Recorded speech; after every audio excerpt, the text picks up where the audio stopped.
ಇನ್ನು ಗುತ್ತಿಗೆದಾರರ ಕಮಿಷನ್ ಆರೋಪಕ್ಕೆ ಬಿಗ್ ಟ್ವಿಸ್ಟ್ ಸಿಕ್ಕಿದೆ. ಕಾಂಟ್ರಾಕ್ಟರ್ಗಳಿಗೆ ಸಂಘದಲ್ಲೇ ಕಮಿಷನ್ ಕಾಟ ಶುರುವಾಗಿದೆಯಂತೆ.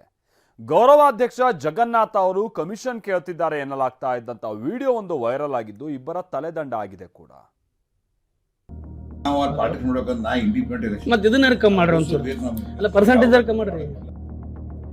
ಗುತ್ತಿಗೆದಾರರ ಸಂಘದ ಪದಾಧಿಕಾರಿಗಳಿಂದಲೇ ಡೀಲ್. ಕಾಂಟ್ರಾಕ್ಟರ್ ನೋಡಿ ನೀವು ಅಲ್ಲೇ ಕುತ್ಮತಾರ ಅಂತ ಹೇಳಿದ್ರು. ನಾವು ಏನೋನೇನ್ರಿ ನಮ್ಮ ಊರು ಕಮ್ಮಿ ಆಗ್ತಿರ್ಲಿಲ್ಲ. ಅದು ಈ ಸಾಹೇಬ್ರ ಮಾತು ಇವ್ರಿಗೆ ಬರಲ್ಲ.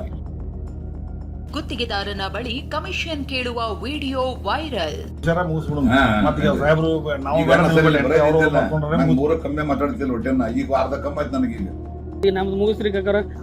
ರಾಜ್ಯ ಗುತ್ತಿಗೆದಾರರ ಸಂಘದ ಅಧ್ಯಕ್ಷರೇ ಡೀಲ್ಗೆ ಇಳಿದಿರುವ ಆರೋಪ ಕೇಳಿ ಬಂದಿದೆ. ಜಗನ್ನಾಥ ಹಾಗೂ ಗುತ್ತಿಗೆದಾರ ಮಾತನಾಡಿರುವ ವಿಡಿಯೋ ವೈರಲ್ ಆಗಿದ್ದು ಸಾಕಷ್ಟು ಚರ್ಚೆಯನ್ನ ಹುಟ್ಟುಹಾಕಿದೆ.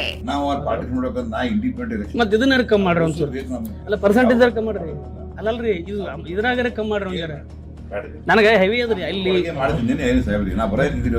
ಇಲ್ಲಿ ಕೇಳ್ರಿ. ಈಗ ನಮ್ದು ಜರ ನೋಡ್ರಿ ಜರ ಏನಂತ ಬರ್ತಿಲ್ಲ. ಗುತ್ತಿಗೆದಾರರಿಂದ ಕಮಿಷನ್ ಕೇಳಿದ ಆರೋಪದ ಅಡಿ ಸಂಘದ ಗೌರವಾಧ್ಯಕ್ಷ ಜಗನ್ನಾಥ್ ಹಾಗೂ ಸಂಘದ ಸಂಘಟನಾ ಕಾರ್ಯದರ್ಶಿ ಹಣವಂತನನ್ನ ಅಮಾನತು ಮಾಡಲಾಗಿದೆ.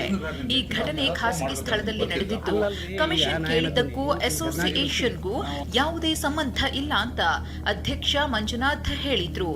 ಕಮಿಷನ್ ಕೇಳಿದ ವಿಚಾರವಾಗಿ ಮಾತನಾಡಿದ ಜಗನ್ನಾಥ್, ನಾನು ಕಮಿಷನ್ ಕೇಳಿಲ್ಲ, ನನ್ನ ವಿರುದ್ಧ ಷಡ್ಯಂತ್ರ ಆಗಿದೆ ಅಂದ್ರು. ಈಗ ನಾ ಪದೇ ಪದೇ ಹೇಳ್ತಾ ಇದ್ದೀನಿ, ಪ್ರತಿಯೊಂದು ಮೀಟಿಂಗ್ದಾಗ ಏನು ಟೆಂಡರ್ದಾಗ ಭಾಳ ಗೋಲ್ಮಾಲ್ ನಡೆದದ, ದುಡ್ಡು ಇಲ್ಲದೆ ಟೆಂಡರ್ ಹಾಕಂಗಿಲ್ಲ ಅಂತ ಹೇಳ್ತಾ ಇದ್ದೀನಿ. ಈಗ ನನಗೆ ಕಟ್ಟಿ ಹಾಕ್ಬೇಕಂತ ಎಲ್ಲ ಪ್ಲ್ಯಾನ್ ಮಾಡಿ ಇದು ನಮ್ಮ ಮೇಲೆ ಇದು ಬ್ರೇಕ್ ಮಾಡೋ ಸಲಕ್ಕೆ ಮುಂದೆ ಏನು ಕೇಳ್ಬಿಡ್ದೇವ. ಸಾಕಿದ್ರ ಮೇಲೆ ಏನದ ಏನು ಇತ್ತಿಗೆ ಬ್ರೇಕ್ ಆಗಲಿ, ಇದೇನೇ ಮಾಡಿದ್ರೆ ತಾಣ ಮಾಡಿದೆವು ಅಂದ್ರೆ ಇದು ಬ್ರೇಕ್ ಆಗಲಿ ಅಂತ ಷಡ್ಯಂತ್ರ ಅದ್ರ ಇದು ಭವಿಷ್ಯದು. ಇಷ್ಟು ದಿನ ಸರ್ಕಾರದ ವಿರುದ್ಧ ಗುಡುಗುತ್ತಿದ್ದ ಗುತ್ತಿಗೆದಾರರ ಸಂಘದಲ್ಲೇ ಕಮಿಷನ್ ಭೂತ ಕಂಡು ಬಂದಿದೆ. ಇಬ್ಬರ ತಲೆದಂಡವೂ ಆಗಿದೆ. Bureau report, TV9.